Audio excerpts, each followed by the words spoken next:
Jagan Reddy కడపోడు sir. శత్రువుకి తల వంచరు sir.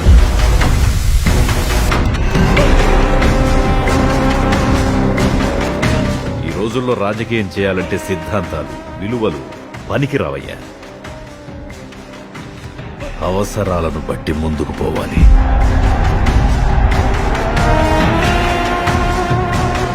నువ్వు మా వైఎస్ఆర్ కొడుకు అన్నా, మాకు నాయకుడుగా నిలబడన్నా.